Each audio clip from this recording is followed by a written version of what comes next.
Hi, I'm Trankoalaty. Welcome to the second book in the Animorphs series video. The second video in the Animorphs series of books? However you would like to say it. Welcome. This is the second book of Animorphs, The Visitor. I don't have any cat shirts. This is the closest I've got. And you know what? Tigers appear in the book, so 50% of my shirt relates to the Animorphs, and that's just going to have to do. So this book is narrated by Rachel on the cover. She's turning into a cat, as you can see. Here's the lovely inside of that, the little picture of the kitty cat. A couple things that I forgot to mention last time are each of these books has a little icon in the corner, a little animation that a flip book, if you will, an animation of the character turning into the animal on the cover. This book came out the same month and year as the last book, June of 1996. That means that it is almost 30 years old.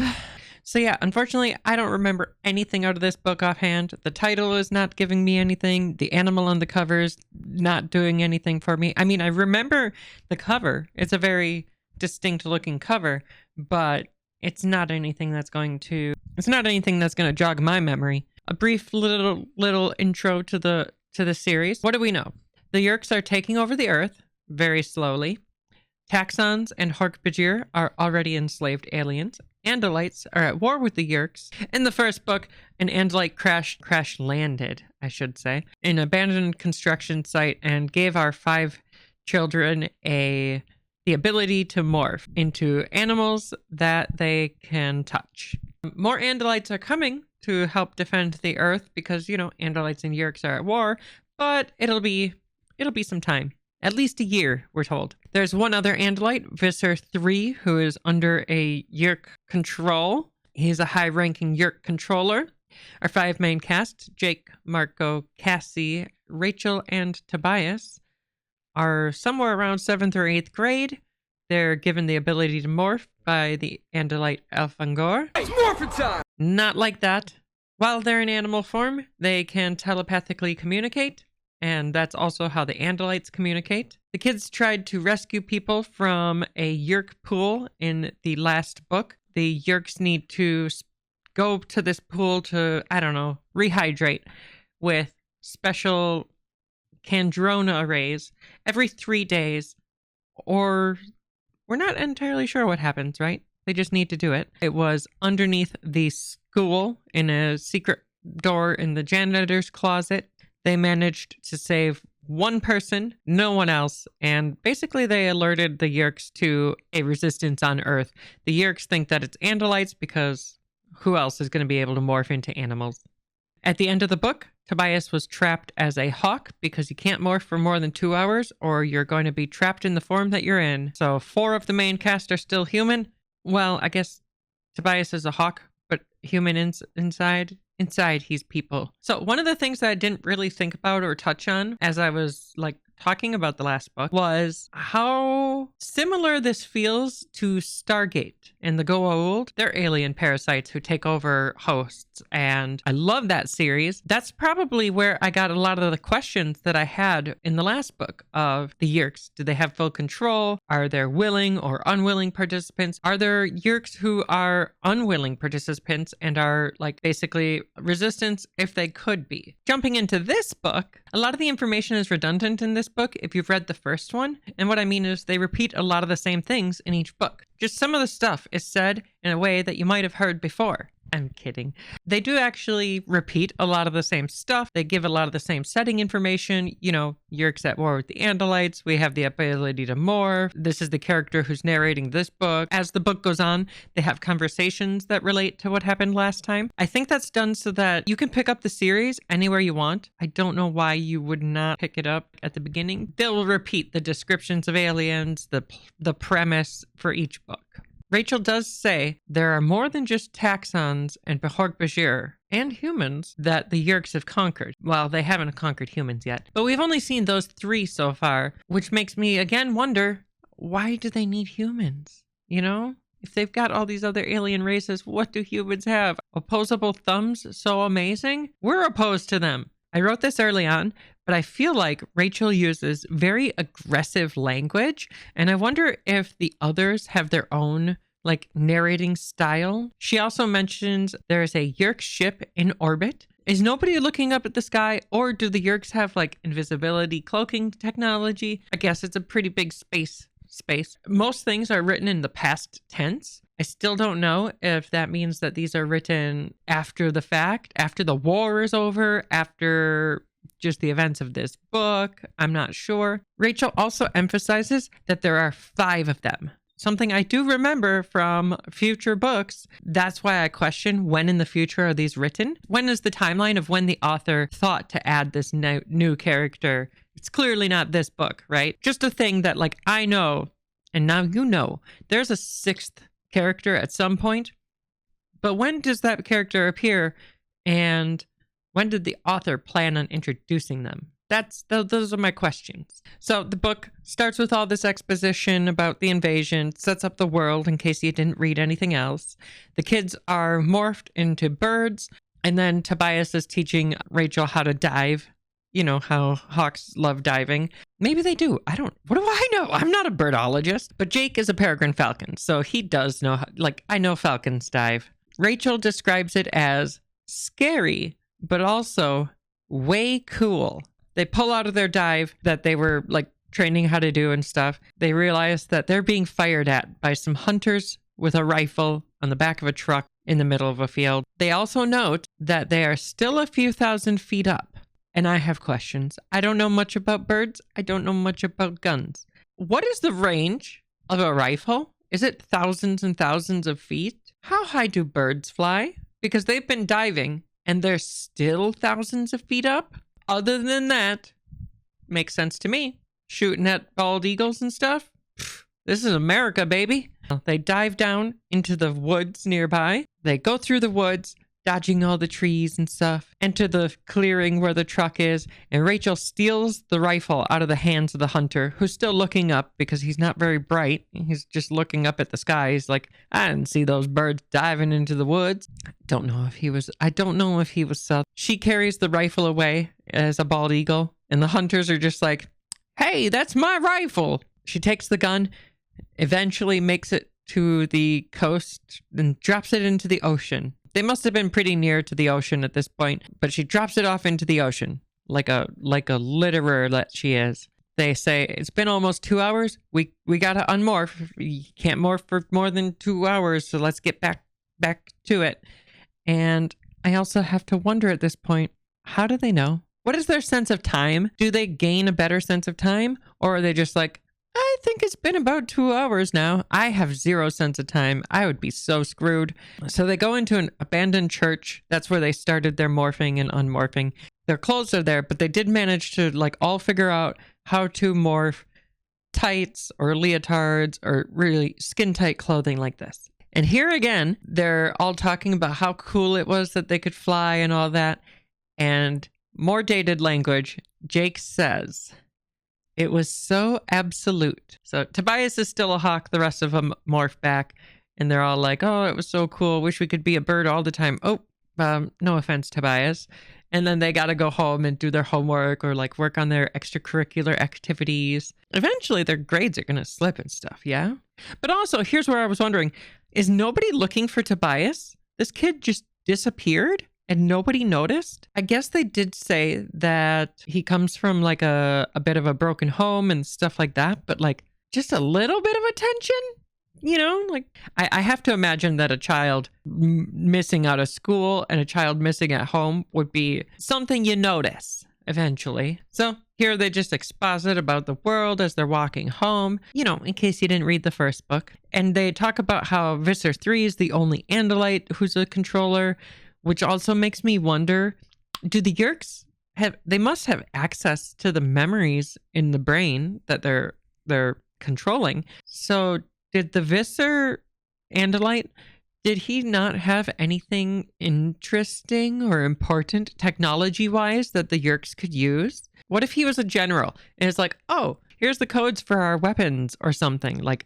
Or here's how you build a bomb of this nature, or here's how you build the thing that gives you morphing abilities. Apparently it was just a regular old, Joe Blow and light. Then again, if you viewer, you specifically, you were host to an alien and they didn't have any more knowledge except for whatever you knew, how much could they really learn about, like, could they build a vacuum cleaner or a toaster or a television? But these days we have the internet, so like, well, and we also had books before that. Before the internet, there were books. You could go to the library. You still can. You still can go to the library and learn lots of things. So even if you didn't have the internet, you could still find a repository of knowledge. Did the Andalites not have anything similar? One of the things that they are expositing about, though, was kind of interesting to me. They were talking about how the screams of the people in the last book, when they were realizing that there's an alien invasion and stuff like that, and their unwilling host, was pretty unsettling. One of them says, actually, it was more unsettling that once a Yeerk got in them, they just stopped screaming. And that is kind of like, that would be kind of traumatic, or like a thing that like I wouldn't have realized, right? They also exposit, the battle in the last book. The Yeerks think that there's Andalites because those are the ones who have the ability to morph. But I have to wonder if the Yeerks are like, these aliens are on Earth and they're morphing into these like earthly creatures. Where did they get access to a tiger and a gorilla and an elephant? Like, they did not just wander into the zoo. The door in the janitor's closet was closed. Jake did a little quick check on that. The Yeerks have sealed off that door. They know that there's multiple entrances around the city to this Yeerk pool, but they have no idea where the other ones are. They're trying to come up with a plan of like, how are we going to get more information, like reconnaissance, that kind of thing. And they know that Assistant Principal Mr. Chapman is a Yeerk controller, a high up one at that. Rachel at least used to be friends with Melissa Chapman, Assistant Principal Chapman's daughter. And so Rachel is going to try to leverage that to get some more information, or try to like sneak into their house or something. At this point, they're just still kind of discussing, like, what are we going to do? Okay, we can try to have you get close to Melissa and get in that way. But it's kind of vague. If the assistant principal is a controller, it stands to reason that his daughter would also be infiltrated, especially because she's been acting a little bit not like herself. Rachel has gymnastics class with her, and at gymnastics class, she's like, hey, we should hang out. Do you want to go to the mall? And Melissa's like, no, I can't today. And she's just kind of off, and she's like, bye. And doesn't like want to hang out anymore and stuff like that. To me, that's like, okay, they're trying to like hint she might be a controller, After gymnastics, Rachel is walking home and a creepy guy gets out of his car on the side of the road and she starts to run. He chases her and she morphs halfway into an elephant. Scares the shit out of the guy, after he runs away unmorphed. Now, she's on the side of the road here, on the sidewalk or whatever. Immediately, I'm like, okay, that guy doesn't have to be a controller, but like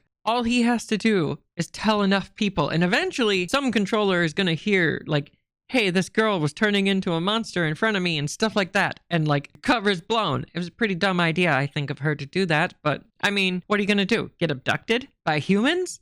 I don't think so. There's aliens in this book. Right after the guy runs off, the assistant principal and his daughter pull up. It starts to rain and stuff. And they're like, come on, you got to get a ride home. We don't know if they saw. Did you see that guy? Did you see Rachel morphing a little bit? It's kind of like that scene from Spider-Man where he's in the car with the vulture and it's like one of them has a misbalance of information. Not quite. She didn't end up ruining her clothing, but she did end up ruining her shoes. Melissa's like, hey, what happened to your shoes? And she's just like, oh, haha, that's why I needed to go to the mall. Makes me wonder. They're not even in high school. They can't have jobs, and like, how are they explaining like, oh, we're going through all these clothes? I guess that's one good reason to have them be able to morph like skin tight clothing so that they're not constantly going through clothing. Otherwise, you'd have to keep going to your parents and be like, yeah, my clothes are ruined again and again and again. And like, we don't have that issue. So Rachel gets home, tells her mom like, no, I got a ride from Melissa's dad and stuff. You didn't have to pick me up. They're like, what are we going to do for dinner? And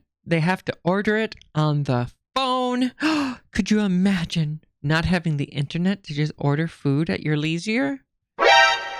What do dogs have against leisure? Rachel gets on the phone after dinner and calls up Jake and the others and invites them over to listen to a CD. This is pretext because they never know who's listening in on the line. So back in the day, a CD, and also back in the day, there was these things called landlines. There is no CD though. It's just pretext. Smart, again, I think, because they know Tom's the controller, but they don't know who else is. It could be any of their parents, for all we know. So she basically tells them all about how things went on the ride home, how she tried to get close to Melissa that day. They all get mad at her for doing the half morph thing, because it's like, we're trying to be like covert, and you're sitting here scaring off people. And since she wasn't able to get close to Melissa at this time, they're like, what are we going to do now? And she notices a picture on the wall of her and Melissa. The picture that she sees of her and Melissa is at Melissa's birthday party a couple of years ago. This is one of the instances in the books where they date things. They never give the kids ages or anything directly, but this is an instance where you can start to infer some of their ages. But the party is important because the birthday present that she got that year was a pet kitty. I know, animals are not great gifts. It's the 90s. What are you going to do? So some of the things they came up with for ideas, like how are we going to infiltrate their home and the Chapman home? Well, we could morph into cockroaches or things of this nature. But then they're like, we don't even know what can cockroaches see or hear. Like, would that be good for gathering intelligence? And they all try to like have Cassie be the like resident animal expert. I didn't even think about what are the senses that an animal has. Even now, do we really know what senses animals have or what they actually would be perceiving? The author did say that she does minimal research into what the animals' abilities actually are, and then just kind of embellishes the rest. Here's that excerpt now.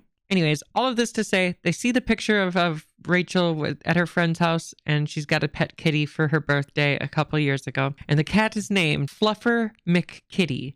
And that is so funny. It made me laugh so hard. Some night, they scope out the Chapman house and they see a kitty door. Is that a thing? I know there's doggy doors, but are there kitty doors in like suburban neighborhoods? So the cat is roaming the neighborhood. Tobias is like, he's over here, and they all go try to catch it, but it runs up a tree. Their new plan, since they can't catch this cat normally, Tobias caught them a shrew. Rachel is going to morph into a shrew by acquiring the DNA via focusing on it, and then lure the cat down. And they brought like a little cat carrier with them. So the next few pages, Rachel's morphed as a shrew. She's terrified. The shrew is hard to get under control because it's so scary. No, it's so scared of everything, rather. Okay, so they have animal instincts that kind of take over that they have to fight. But does that mean that like they have that animal's personality as well? Because like different animals, like horses, dogs, gorillas, they have different personalities. They're not all identical, right?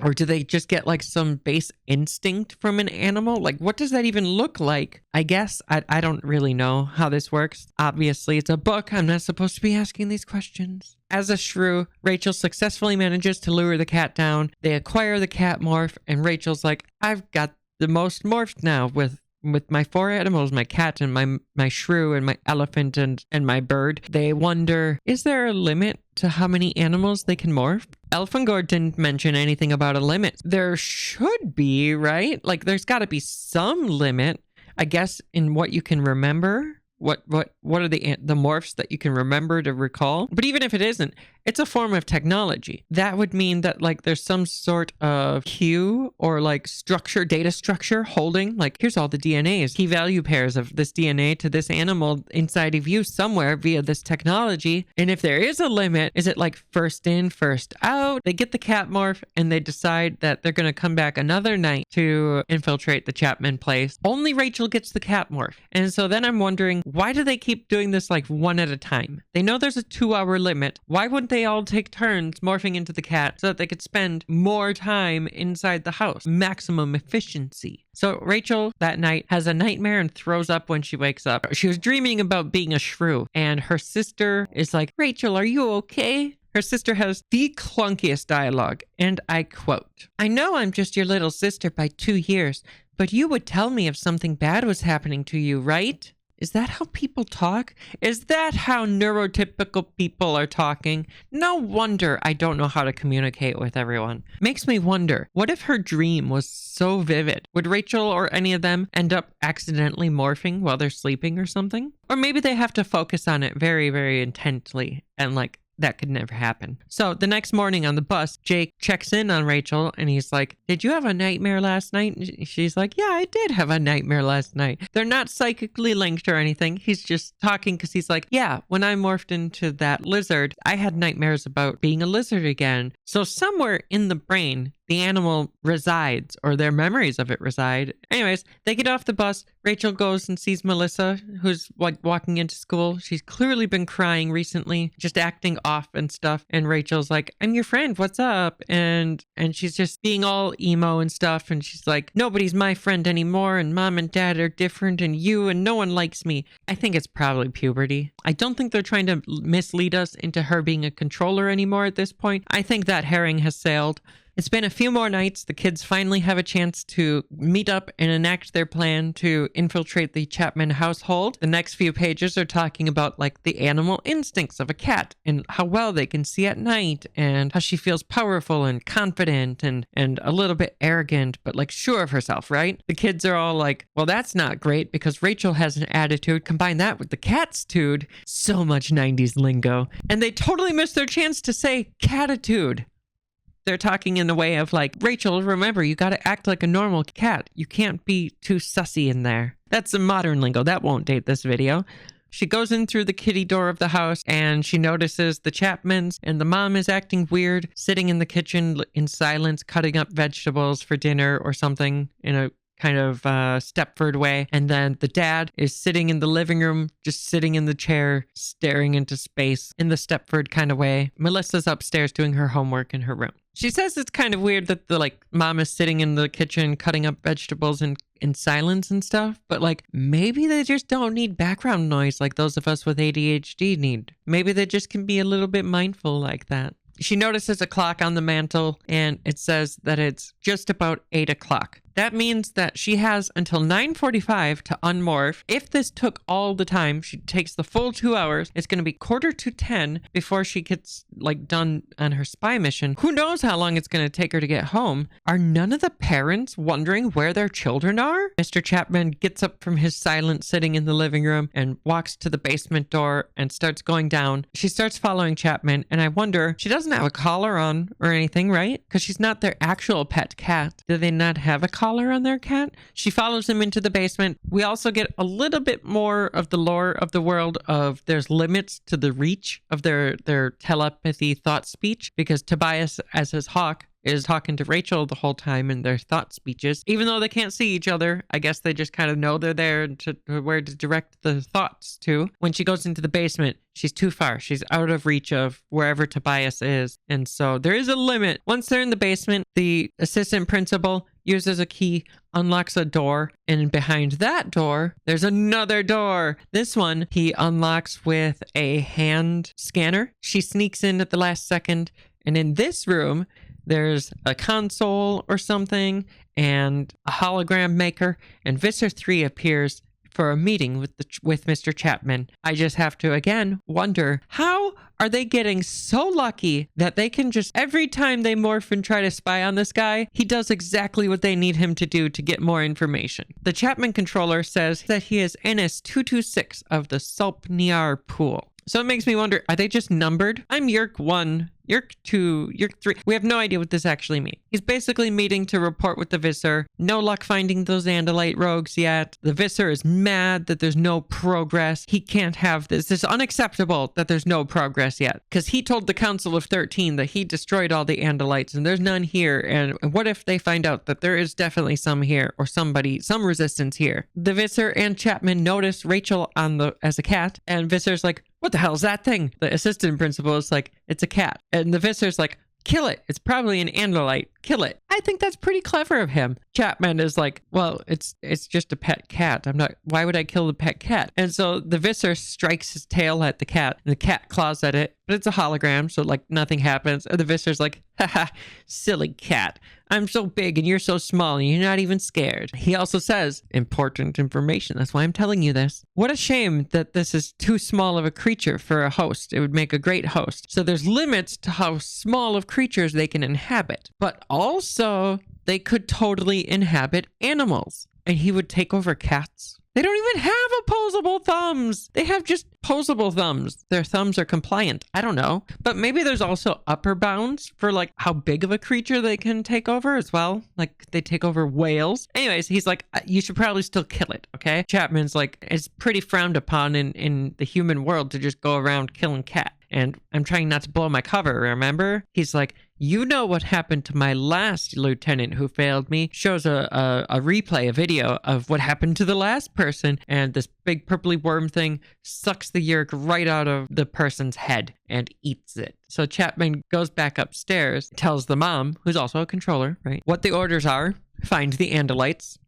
Duh, that hasn't changed. But also that he just saw the Visser morph into a Varnax, a Yerk's Bane, to kill Innis 174, a Yerk of the 2nd century, whatever that means. The two of them are clearly like, they're very contemptual of Visser 3. What an Andalite scum piece of crap he is for having an Andalite as a host. Wish they would just throw him to the wolves. If only the council knew, you know? So Melissa comes down and she's like, hey, can you help me with my math homework? And they're like, no. And they're all like cold to her. She's like, okay. And she starts crying and goes upstairs. And so Rachel, instead of leaving, because she has all the info now, goes and comforts Melissa. It was really, really heartbreaking, this scene. Melissa is talking to Fluffer McKitty, who's actually Rachel, crying and saying, what did I do to make mom and dad stop loving me? Don't cry, you're gonna ruin your makeup. What did I do to make mom and dad stop loving me? And like, holy cow, that makes me want to cry. But eventually she falls asleep and Rachel sneaks out and tells the rest of them everything except for the comforting Melissa part. So next day they go to school, not much happens. Rachel gets a C in math, so the grades are getting affected by their inability to study. Jake is like, we're gonna have a meeting at church. They all meet up there and they're trying to come up with a new plan. Like, what are we gonna do? We need to find the Yerk pool still. They don't really have a better plan than Rachel goes back into the house. Probably someone should go with her, like maybe as a flea or something. They also say, if only we could just get some luck and like have things work out and like find stuff out and stuff. And I'm like, what are you talking about? You've been the luckiest kids ever. Every time you go into places looking for things of reconnaissance, you don't have to spend more than 2 hours doing your spy stuff and you get everything you need, or at least move things forward. The next night they go back there. They figure the Visser's probably having meetings with Mr. Chapman Controller, Mr. Controller Chapman, every night at 8 o'clock, daily stand-ups. Why not? It's a rainy night. The actual Fluffer McKitty is out of the house. But since it's a rainy night, what if that cat comes back home? Whatever. The cat's not coming home. Jake is grounded, so he doesn't meet up with them. They're gonna just carry out the plan of Rachel going back in as the cat. Cassie is like, be careful, and she like pets Rachel. And what do you know? They're having their daily stand-up at 8 o'clock. Rachel sneaks into the room undetected. You know, they don't want to like, okay, the cat keeps coming in this room. That's suspicious. It is revealed that Jake is also with Rachel. He can't see or hear very well because he is a flea. That's why Cassie pet Rachel. Cassie bugged Rachel. So the meeting happens and the Visser's still like, what? You still haven't caught them? It's been at least another 24 hours. They notice the cat, and at this point, they're like, okay, that's definitely probably an Andalite. Catch that thing. The Visser's like, I haven't tortured an Andalite in so long. He jumps straight to torture. Why wouldn't he want to make an Andalite host, a second one? Make like a trusted Yerk host Andalite. I guess maybe they have like a really competitive society or hierarchy or something, and he doesn't want the competition. Who knows? Rachel, she tries to fight back, but she's a cat. She gets picked up. Visser's like, I'm gonna go meet you at the nearest landing site. Bring the human's kid so that I can make that a controller too. The Chapmans, the mom comes down with a cat carrier. They put Rachel in the cat carrier, and before they can leave the basement, both of the Chapmans start freaking out, and the mom starts choking herself. The dad is just like struggling like to move around and stuff. The Yerks are like, it's a host rebellion. Apparently parental love is like super strong and caused the hosts to fight back really strong and make the Yeerks like really annoyed and stuff. They get it under control, but they're like, listen, I'm not bringing the daughter because like that's why he's fighting so hard. So I'll just leave the kid home for now and I'll bring the cat to the Visser and explain it all later. Rachel's like, Jake, you gotta get off of me. I'll just stay as a cat and get killed and tortured and stuff, and that's fine. And the nearest landing site, wouldn't you know it, it's the construction site from the first book. I think that's pretty wild. I wonder if that's on purpose or if that's just like coincidence. Are the Yeerks like, well, this is where Andalite landed the first book, and so we're taking this as like asserting our dominance on this place or something. The Visser ship comes down with his 2 escort ships. The Visser ship is described as looking kind of like a battle axe, and then the other 2 ships are described as looking like roaches. Here's a picture of those 2 right now. The Visser is looking at the cat carrier and he's like, hey, this is like a tiny version of the stripy one from the Yeerk pool. And they're like, yeah, it is like a tiny one of that, like the tiny little tiger kitties are. He's pretty smart. You gotta be pretty smart to be a Visser, you know? And so he's like, wait a second, where's the kid? And Chapman's like, I didn't bring the kid because, you know, the host didn't like it and it was really hard. Visser is like, you think your weak little human host can fight back stronger than this Andalite host fights me all the time? You're weak and pathetic, you weakling. But he's like, it's okay. It's okay. You brought me an Andalite in a morph, so like, it's okay this time, but next time, bring the kid. Chapman controller is like, the host wants to say something, as so apparently they can relinquish control like that and let the host say stuff. But how would you actually know if it was like, if you didn't know, like, okay, the host is taking over right now, and if it was a controller trying to convince you of something, how would you even know that it's the controller versus the host or something, you know? There'd be no way of distinguishing. It could just all be a ruse. Here, Chapman is like, I joined you willingly so that you would leave my daughter out of this. Also, we learned that Chapman's wife is the one who initially became a controller. Willingly, she became a collaborator. She was like, I'm going to bring you my kid. And that's when the assistant principal was like, I'll take her place. Don't let her be a controller, though. Chapman is like, I'll be a good little host if you leave my kid alone. And the Visser's like, okay, for now. Visser takes the carrier. Suddenly, one of the bulldozers and the construction site starts up and starts moving forward, probably at a pretty slow pace. I don't know how fast they move. It's moving forward towards the ship. Visser, he's barking orders like, get us in the air. And one of the Taxon controllers is like, it'll take me 2 minutes, sir. And he like kills that guy, or at least like takes his like scorpion tail and slashes that guy. He's gonna die. He's dying. And he's like, all right, you two Taxon controllers, you get us in the air. And the rest of you Taxon controllers, you can eat this guy. I guess those centipede things, they just really love eating things or like each other. I don't know the specifics. They like eating each other. It's like an orgy for their taste buds. You can't make things like those 2 aren't going to be able to get the ship up faster than maybe. What if that guy was the expert? 2 minutes is his timeline. Now it's going to take him who knows how long to get the ship off the ground because they killed the expert. You can't make things go faster just because the boss demands it. While all the commotion is going on, Jake had jumped off of Rachel at some point and like found a little corner, who knows how, to unmorph and remorph into a tiger. So he unmorphs from a flea and remorphs into a tiger. They don't really specify how morphed or unmorphed you have to be to go into the next morph, but nobody notices. Nobody notices this human kid becoming from nothing, basically. Rachel unmorphs as well as she can in such a way that she gets fingers and opens the cat carrier from the inside and then remorphs back into the cat. It doesn't really matter because the other guards, the Hork-Bajir, the Visser always comes down with some Hork-Bajir and some Taxons. They always come in groups like this, mishmash of things. Those Hork-Bajir use their Dracon beams and disintegrate the bulldozer, so that's kind of like underwhelming. There's no bulldozer now. But also, they said in the last book and at various points in this book that it takes time to morph. It takes like minutes. Is what they said. Maybe they got better at it. They said it takes a few minutes. Unmorphing from a flea into a tiger and then morphing into a tiger from a human. That's multiple minutes right there. How the hell? But anyways, all this distraction, Rachel got out of the cat carrier. She's a cat again and she's running. She's not very fast though. Even though she's a cat, she's not very fast relative to the Hork-Bajir. But Jake, as a tiger, he takes down the couple that are chasing her. And so they apparently don't have any more Dracon beams to fire at them. It looks like maybe they're going to struggle to get away because, you know, there's still too many of them to run from. And another bulldozer starts up and starts moving towards the ships. Where are the kids finding the keys to these construction equipment? That's just what I want to know. Is it under the visor? So the visor morphs into a really large monster, another different one, with 3 legs, and its legs are each the size of redwood trees. Very dramatic. Always a new monster. Very dramatic with this guy. Jake is like trying to fight off some Hork-Bajir to like give Rachel a chance to run away. She can't run very fast, so she makes it under like some rubble, and she's like, okay, here I can unmorph. And that's when the visor